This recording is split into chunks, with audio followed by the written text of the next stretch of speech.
lang daw kami. O bago po tayo magsimula, nais ko pong hingin si Pastor Jimmy para po sa ating pambungad na panalangin. Maaari na pong, hindi ko po na tumayo ang lahat. Pastor, kung isang pag-birthday nila nalulumbay. Kaya, pero ngayon, para masaya yung pastor nyo. Amen po ba? Amen. Tignan natin para tingin lang tayo ng ilang paalala sa church, no? Alam naman natin ang pinakasentro ng ating gawain ngayon ay yung celebration ng 59, Pastor? 59, no? Kami halos sabay-sabay kayo ngayon 2024 lahat kami mag-CCST. Si Pastor next year, no? Sabay-sabay kami magbabarkada mga pastor, mag-CCST. Now, it is a blessing na God gave you na isang pastor na sabihin natin.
nag-prepare po para mangyari po yung araw na to. Masasabi ko lang po, happy birthday Papa. Mahal po namin kayo. Salamat po sa lahat ng sakripisyo nyo para sa amin, tsaka po para sa church. Uli po, enjoy po kayo sa araw na to. Maraming salamat po ulit.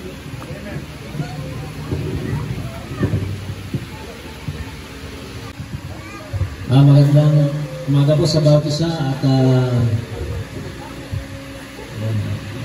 pinala po kasi. Pastor, happy birthday po at maraming salamat po sa friendship bilang nagsimula po dito, ako, hindi ko makalimutan unang-unang mag-cater po sa akin dito si Pastor Leonard at napaka-bait pong pastor, no? Hindi po natatawagan ng kanyang kabaitan hanggang ngayon po nagiging hindi lamang po siya naging mentor pa rin na teacher namin sa pag-aaral. Hello po Pastor Lena at kami po ako po ay bumabati sa iyo ng happy 59th birthday. Isang taon na lang ay kasama ka na sa 20% discount.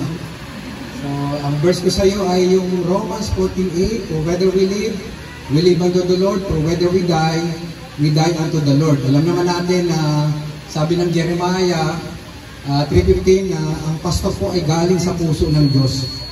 Sabi dito ay, and I will give you a pastors according to mine heart. So buksan natin para hindi po tayo. Sabi dito, para din sa mga members to, ano po?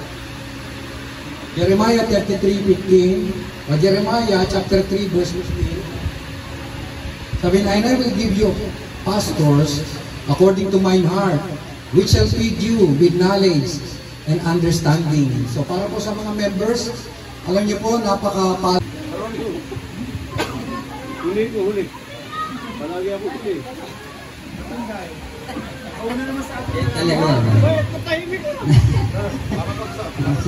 Magandang umaga po sa ating lahat at puri ng Diyos na kasama po kami sa pagkikisa sa kagalakan po ng iglesia, lalo tigit si Pastor, kanyang pamilya. At puri ng Diyos sa loob ng 30 years dito po sa Nueva Ecija, si Pastor ang una kong nakilala dyan dito sa San Antonio nung ako ay nasa Hain. So salamat po Pastor sa buhay ninyo na patuloy na ginagamit lalo na sa ating mga kasamahan dito na patuloy. In behalf of my family, happy birthday, Pastor. At God bless po, mahabang buhay.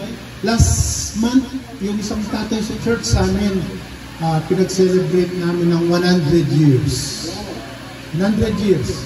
First time na nag-okasyon kami sa church na may umabot ng 100 years. So, sabi ko, ito, hindi naman nagpastor, Kristiyano naglilingkod na tapat naman, pero binigyan ng pagkakataon na maging 100 years. Kaya sabi ko, Lord, pwede pala. Kaya nag-pray ako 102.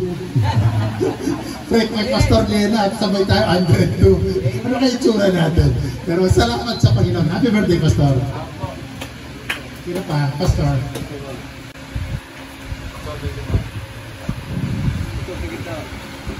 Magandang tanghali po.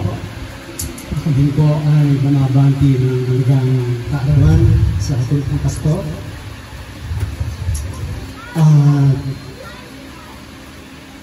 Ako po ay ipagpapala sa buhay po ng ating pastor. Dahil siya po ay mabuting kapartner dito.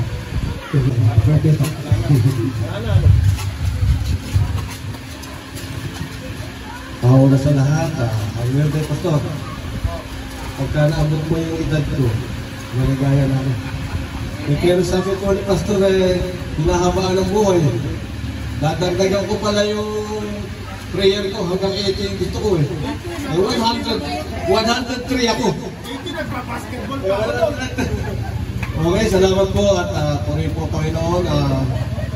Tama po yung sabi nila, si Pastor po ay hindi lang sa inyo nagpapagamit, maging sa amin pong grupo. At biyaya po ng Panginoon, kaya po pagka po nag-aapura yan, huwag yung pigilin. Doon sa amin nagpipreach yan. Kasi sabi ng member ko, ang galing ni Pastor, nagaganan ako ba? Pero pagpapala ko si Pastor sa lahat na sa amin, biyaya po siya. At unang-una, naperte Pastor, at patuloy gamitin ka ng Panginoon.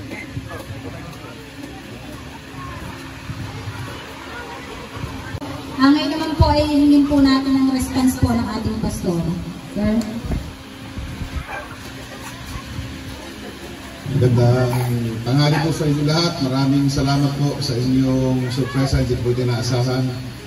Ang nasa isip ko lang, bukas, sabi ko, ano kaya kakainin namin sa church bukas? Yun po talaga iniisip ko.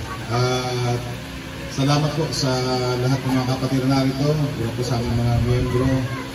Wala po ang pinagsisihan ng ating pag-ibig sa San Antonio. Wala po ang pinagsisihan sa buong buhay ko na ginamit ko para sa inyo.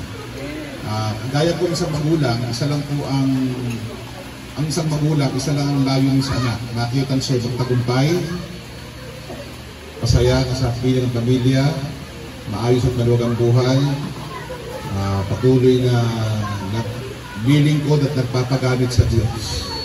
Yan po ang kaligayahan ng isang magulang. Ang pastor, ganoon din ang kaligayahan. Yung pong kanyang mga tupang nadala sa Panginoon, na alagaan, nakita lang po niya ito na masaya, pinagpapala ng Diyos, nagpapatuloy, naglilingkod sa Diyos. Yan po pinakamaligayang bahagi ng aming buhay. Kung kami po ay pinagpapala ninyo, bonus po yan para sa amin. Bagamat hindi po yan ang layunin kung bakit kami nagpastor, subalit yan po ay malaking pagpapasalamat po sa puso namin na yung pong pinaramdam din po namin pagmamahal sa inyo ay nasusulihan naman po ninyo ng pagmamahal. Pero para sa amin po, ang pinakamahalaga, makita po namin kayo na tapat at nagpapala po ng Diyos. Yan po. Salamat po ng kaibigan ko, Pastor narito. Maraming salamat po sa inyong pagdalo. Malaking blessing po kayo sa akin. Nung una-una po nagpasimula ako lang mag-isa. Nasanay din po ako nung una na kanya-kanya lang. Pero sabi ko hindi pwede kanya-kanya lang. Kaya bagamat tayo po magkakaiba ng pinanggaling ng iglesia, subalit sabi ko sumobra yata pagka-Separatist ng mga Baptist. Ultimo pati sa mga Baptist nila. Eh pagdating kahapon natin sa langit, eh alam naman na breakdown na lahat ng wall ng mga pangalan na yan. Kaya, nung pong nalaman po ako ng mga kaibigan nating pastor na mag-fellowship po kami monthly, sabi ko, iilan lang tayo dito, yung nararanasan natin, tayo na naman nakakaunawa, hindi naman ito pwede sabihin sa mga miyembro, alam magpapadalanginan, alam magkakaunawaan, alam magtutulungan, kundi tayo lang mismo na nandito sa level ng antas ng paglilingkod sa Diyos. So tama po yung sabi ni Pastor Mandat kanina, tao din po kami. Kung ano yung hirap, ramdam nyo, nalungkot, nararanasan po namin lahat yan. At prayer, magpatuloy po tayo na maglingkod sa Diyos, magpalakas po tayo, dahil ang tunay po kaligayahan sa mundo, hindi po susunod sa kung ano nagawa natin sa mundo, o ginawa sa atin ng mundo. Kung hindi yung ano magagawa natin sa tao, sa kapwa po natin. So ang kahulugan po ng buhay, kahalagahan, yung work, ay dahil po meron po tayong ginawa sa ating kapwa. So yun po nagbibigay ng kahalagahan po ng ating buhay. Maraming salamat po. Magandang tanghali po sa inyo lahat. Thank you po sa inyong pinagkalaot na question.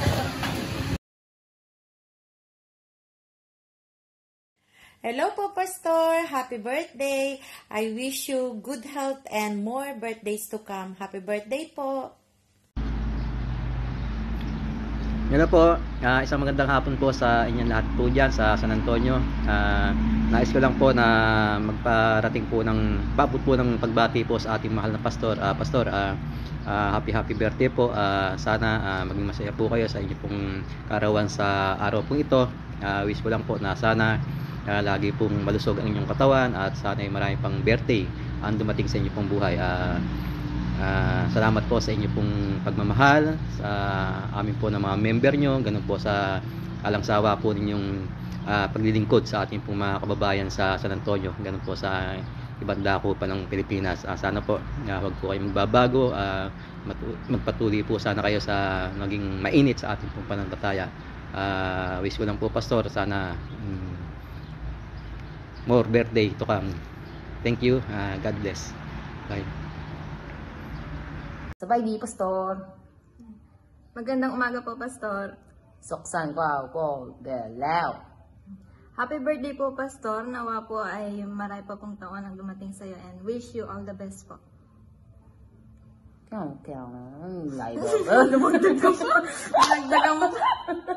Sabay di, Pastor. Pastor, happy birthday po. Happy birthday din po, Pastor. Wish you all the best po. More birthdays to come po, Pastor. Ingat po kayo lagi and good health. Mwah! Happy birthday, sir. Wishing you a good health, love, and more blessings to come. Happy birthday, sir. Happy birthday. Thank you. Happy birthday po, Pastor. Happy birthday po, Pastor. Happy birthday. Thank you and ingat po palagi. From Beanie Boy and from family dito sa Laos. Thank you. Bye-bye. Happy birthday to you. Happy birthday to you. Happy birthday again. Happy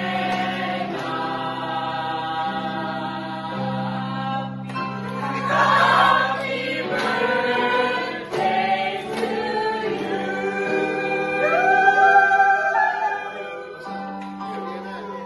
So we are so glad to greet you a happy birthday. At salamat sa mga tiga Bethany, Bebesiha, sa inyong pagmamahal sa inyong pastor. At siyempre, mahal din namin siya dito. Okay? Siya yung BF ko eh. Wala na ako ibang BF kundi siya lang. BF, sana marami ka pang kaarawang masagana, maliit na tiyan, pumayat, at palaging maitim ang buhok na birthday. So, nawa, maging masaya ka sa aming presentation na to, although ang mga boses namin, mga pa-imported. Pero ginawa namin kantahan ka ng abot na aming makakaya. And we love you. Di ba, Berta Knights? Amen! Amen!